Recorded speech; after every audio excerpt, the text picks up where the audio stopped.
The first thing to really pay special attention to is you're just in a tuning, not a key.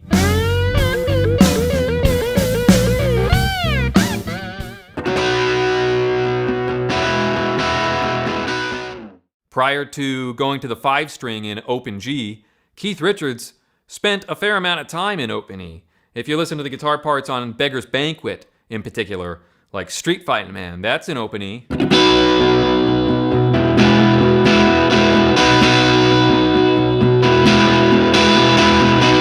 Earlier on Let It Bleed, the intro to Gimme Shelter.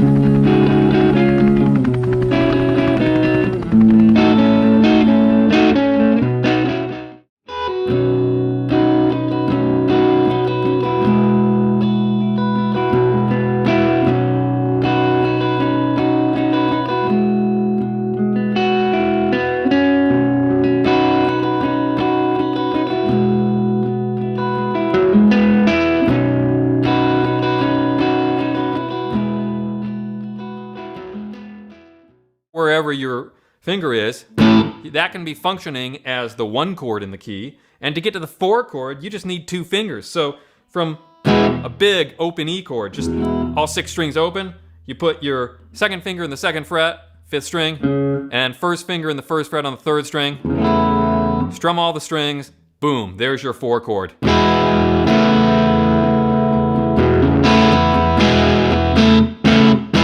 So you can hear that Keith loved to go to that 1 to 4 kind of motion.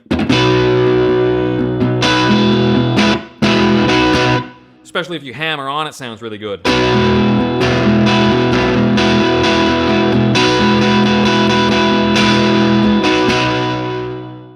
Another thing it's really good for is finger picking. I got into that as much through Chet Atkins as through the early 20th century folk blues records on Paramount Records, is what I'm saying. Now that was not on Paramount Records, that was Bob Dylan. But open E extends into folk music and into the singer-songwriter movement. You may have heard Blood on the Tracks, Buckets of Rain.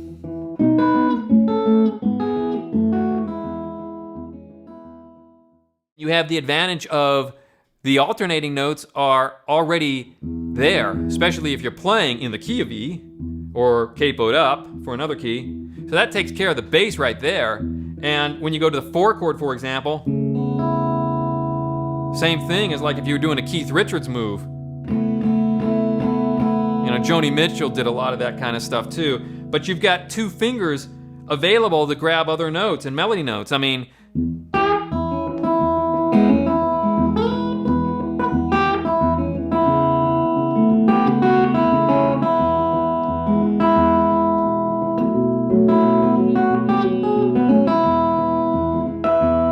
so it's really useful for finger picking. If this is the 1 chord, and that's the 4 chord, to get to the 5 chord, for example, B7 in the key of E, you just would move your 2nd finger down 1 string. So it's right now on the 5th string, lifts up, goes on to the 4th string. And there is your B7 chord. And if you want a full B7, put 3rd finger on the 2nd fret of the high E string. There's B7. So E, A, B7.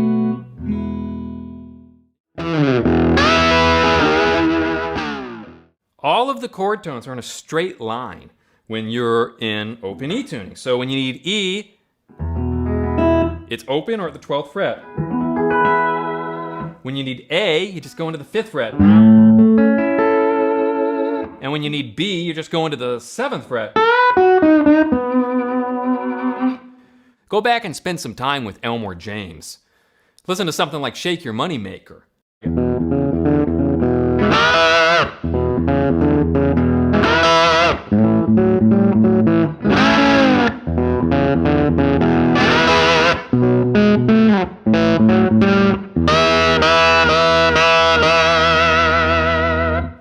And it's all in a straight line. So 12th fret, 5th fret, 7th fret.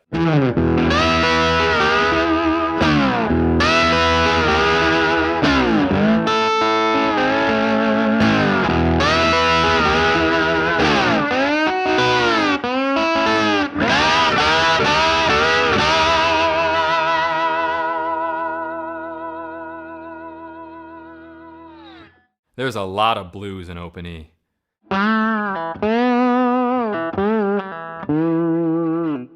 You have the advantage of having these reference points that are so handy when you're starting out, but when you're going into the stratosphere, they're still handy. So for example, I could take a Muddy Waters groove.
I'm still using the reference points, even though I'm playing a lot more notes. The G would be at the 3rd fret, which means the octave would have to be at the 15th fret.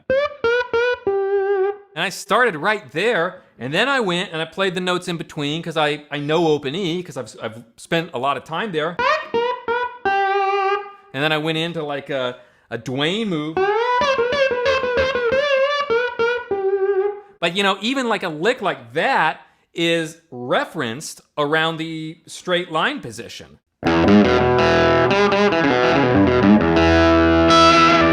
If you just want to play some single string kind of stuff, even without a slide, think pentatonics. I'll take a slide off. E minor pentatonic is this.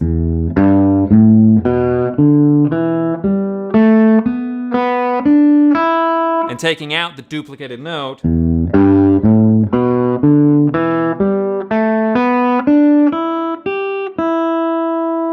now you can extend that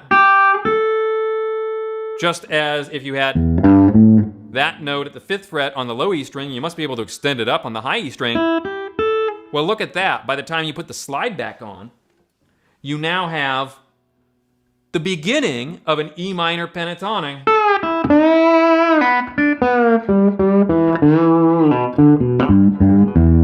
So now you got the pentatonic notes over E, and look at that. When I extended it up, that's over the 5th fret, which matches the A chord, the 4 chord. So you could go from like an E minor bluesy pentatonic approach here over the 1st chord. And then that sets you up to be in a straight line on the A chord, on the A7 chord. Then it'll go back to E and you could play pentatonic again. And then you could go to straight line, for example, on B7. Straight line down on A7. And then play kind of the pentatonic extended stuff on the E chords. That'd be one approach of starting to get familiar with it. And of course, if that's the position here in E, well, it must be true up the octave.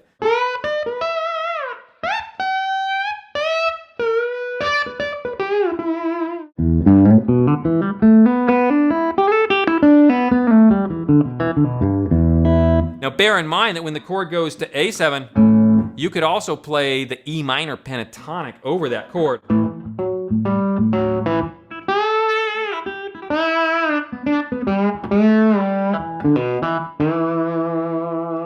I'll see you the next time.